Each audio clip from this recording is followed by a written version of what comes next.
পরীক্ষার দিন সকালে ডিম খেতে দেওয়া যাবে না।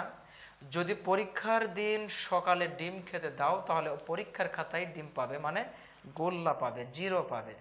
ইসলাম এমন একটি জীবন ব্যবস্থার নাম যেখানে প্রশ্ন করলে এমন কোনো বিষয় নাই যে উত্তর পাওয়া যায় না। কুসংস্কারপূর্ণ কথা আমরা যেটা সচরাচর বলে থাকি যে আমাদের সন্তানেরা যখন পরীক্ষা দিতে যায় তখন অনেক মা বাবা বা দাদা দাদি নানা নানি এরকম যারা আছে অনেকেই বলে যে পরীক্ষার দিন সকালে ডিম খেতে দেওয়া যাবে না।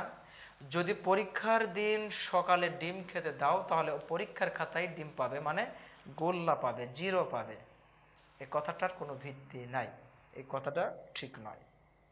আপনি আপনার সন্তানকে যদি পরীক্ষার দিন সকালে ডিম খাওয়ান আমার মনে হয় আরও ভালো হবে, কারণ ডিমিতে অনেক ক্যালোরি আছে, ওগুলা মানুষের শারীরিক, ব্রেনগত, ফিজিক্যালি দিক দিয়ে অনেক উপকার করে।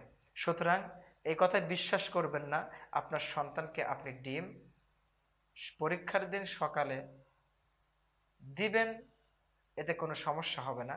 যা আমরা নিজেরাও খেয়ে দেখেছি, আমাদের কোনো সমস্যা হয় না ইনশাআল্লাহ। তোমরা যা জানো না তা তোমরা জেনে নাও। আল্লাহ সুবহানাহু ওয়া তাআলা এই মর্মে বলেছেন, ফাসআলু আহলা যিকরি ইন কুনতুম লা তা'লামুন।